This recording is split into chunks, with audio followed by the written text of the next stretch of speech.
Tamamını köprü zıgıdan kıyafet. बनकर और इस पनिस लड़ी साथ बे एथलेट आलो कैसे इन साधन जो वो सब परफॉर्मेंस कर इन साधन असली सर बीसी मैडम ये सब प्रेजेंट की है उससे बे एथलेट यफन पनिस लड़ी साथ ये दिन बुलावन ताकि तुम आवन बे एथलेट पनिस मर्दार परफॉर्मेंस का इंजॉय करें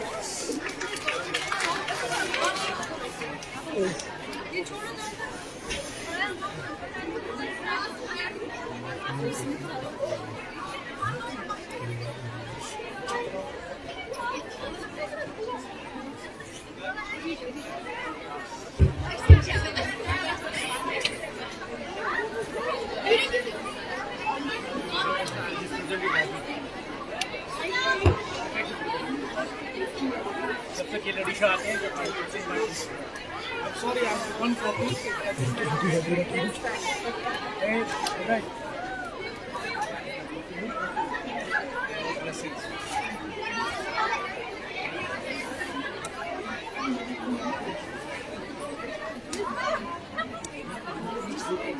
Assalamualaikum berkisah Kalian mungkinan pun berkenal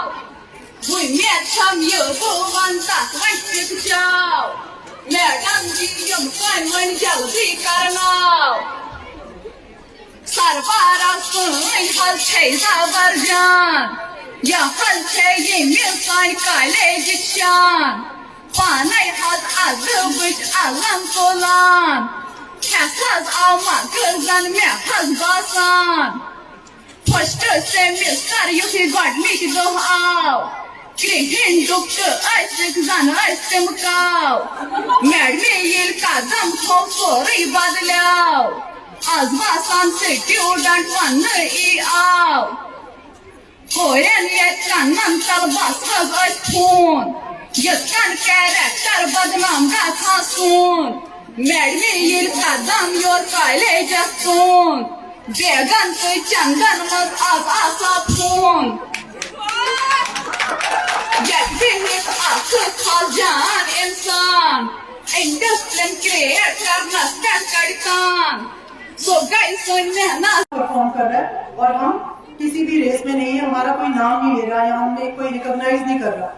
लेकिन let me tell you each one of you is important हर कोई जो बच्चा पीछे बैठा हुआ है सबसे लास्ट में बैठा हुआ है उसमें भी खुदा ने कोई ना कोई एबिलिटी रखी है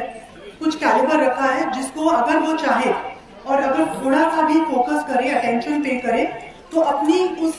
एबिलिटी से ना ही सिर्फ वो अपना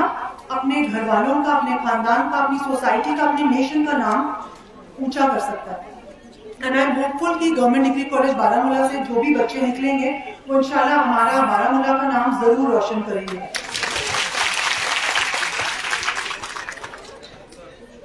दर जवानी तौबा करदन शेवे पैगंबरी वक्त पीरी गर्द जालिम नी शवत परहेजगार इसका मतलब क्या है इसका मतलब ये है कि जो जवानी में अपनी यूथ में तौबा करता है मतलब कि उन डिस्ट्रैक्शन से बचता है उसका और पैगंबरों का मैसेंजर्स का की पर्सनालिटी ऑलमोस्ट एक जैसी है क्योंकि जब बुढ़ापा आता है और आपके पास वो कुव्वतें नहीं रहती वो पोटेंशियल नहीं रहता उस वक्त तो एक बूढ़ा शेर भी जो होता है वो भी परहेजगार हो जाता है सो मैं अपनी सारी जो बहनें यहाँ बैठी हुई हैं उन सबसे ये कहना चाहूंगी कि ये जो एज है ये एक डिस्ट्रैक्शंस की एज है इसमें बहुत सी ऐसी चीजें आपको लगेंगी कि जिसमें आपको पता ही नहीं चलेगा टाइम कहाँ चला गया आप एक बार फोन उठाएंगे तो घंटे 2 घंटे कहाँ निकल गए आपको पता नहीं चलेगा लेकिन इसमें एंजॉय करने के साथ साथ आपको ये पता होना चाहिए कि यही टाइम है जहां पर आपको फोकस करना है जहां आपको अपनी कहीं ना कहीं पहचान बनानी है उसमें शायद आपको नाकामयाबी भी होगी बहुत बार ऐसा भी लगेगा कि हम कहीं नहीं पहुंच रहे लेकिन अगर आप एफर्ट लगाते चलेंगे स्लोली एंड स्टेडी अगर आप थोड़ा थोड़ा एफर्ट हर दिन लगाएंगे तो इंशाल्लाह मैं आपको गारंटी देती हूँ आप अपने किसी भी चाहे जो भी आप फील्ड चूज करें you want to become a teacher you want to become an engineer you want to become a lawyer public में बात करना पब्लिक में के सामने आके इतना परफॉर्म करना इसका मतलब है आपको उतनी कॉन्फिडेंस होना चाहिए so I would always encourage you कि स्पोर्ट्स हो या कल्चरल एक्टिविटीज हो हमेशा उसमें पार्टिसिपेट कीजिए क्योंकि चीजों में जिसका कोई रिजल्ट नहीं होता। सो इस टाइम पे आपकी अगर स्कूल में या कॉलेजेस में या कहीं पर भी आपको ऐसा फोरम होता है जहां आपको स्पोर्ट्स या कल्चरल एक्टिविटीज में अपनी एक्स्ट्रा करिकुलर एक्टिविटीज करने का मौका मिले तो उनको जरूर करिए। As annual day celebration also इसका मकसद ही ये होता है कि बच्चों में अगर कोई टैलेंट है उसको और उभारा जाए। मैं आपके टीचर्स और फैकल्टी से भी ये गुजारिश करूंगी कि बच्चों को और ज्यादा से ज्यादा जो है एक्स्ट्रा करिकुलर एक्टिविटीज में भी पार्टिसिपेट कराया जाए। एक जो नॉर्मल रूटीन आपकी एकेडमिक रूटीन रहती है